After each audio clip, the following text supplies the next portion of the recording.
John, what's your assessment of that one? Wow, poor first half. Had to go second half, to be fair. We had to tweak, we had to change it, try and get legs into the team, but obviously giving opportunities to players that haven't been playing at the moment, and I think you can see there the consistency from just half to half at the moment. From game last week against Charlton to Wigan to where we are tonight, you can just see the inconsistency. So back to the drawing boards and back to the training pitch. Like you say, give it a go in the second half, but it sounds obvious. The trouble is you don't start playing till half time. Correct, and 2-0 down. It's easy then when you want to take the ball, but we have to do something. Especially with the fans coming. I keep mentioning the fans, and it's criminal really, some of the performances that we're doing. For them, for the travelling distances they are at the moment. But you know what, it's the main thing is we've come away second half with a little bit of a go. That's the positive. I'm a positive person.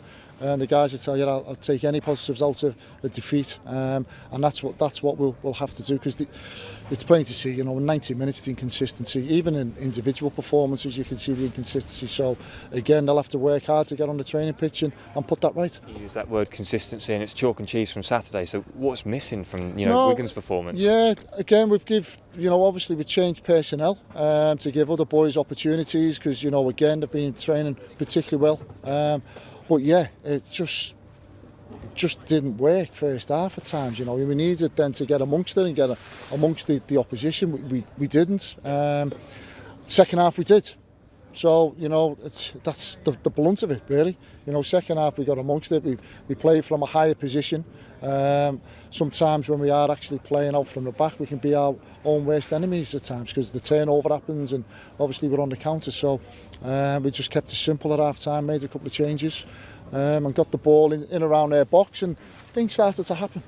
So yeah, it's you don't need to be a rocket scientist to get the ball in around the box, but again, just that little bit of quality at times, or not got on the end of the ball in the box to give us that goal. I did think we had an opportunity just after half time to score. We didn't take it, but you're always hopeful, but it wasn't to be. Plenty of fans will have watched on TV, but particularly for those 200 that have made the journey, just a really difficult watch. Yeah, it was. Listen, I keep saying this, that the players have to take ownership now. I mean, there's no, especially with the fans travelling, and a couple of hundred there. Again, the guys have gone over and they're clapping the players. It's unbelievable, honestly. And they expect a lot more. And that's where the players are. Some of the players can rise to that occasion. Other players haven't at this moment in time. But again, it's just that inconsistency. Is it confidence? I don't think so now at this moment, because training's been really good. At levels have been particularly well. But yeah, it's still a lot of hard work to be done. Finally, John, it's a quick turnaround for Sunderland and a packed out stadium. Yeah. The fans will get right behind the players, but that's a lot of pressure on them, isn't it? Because they won't accept that. No, it is. But again, mentioned it before, with the inconsistency levels at the moment, I would not be surprised with our guys going and putting on a performance. Yeah. Honestly, I would not be surprised at all, just because of the up and downs that we've had even throughout the season, but even if you're going back over the last 3 or 4 games. Yeah. So I would not be surprised with the guys turning up and putting on an excellent performance in front of our home fans, and that is the challenge now for them.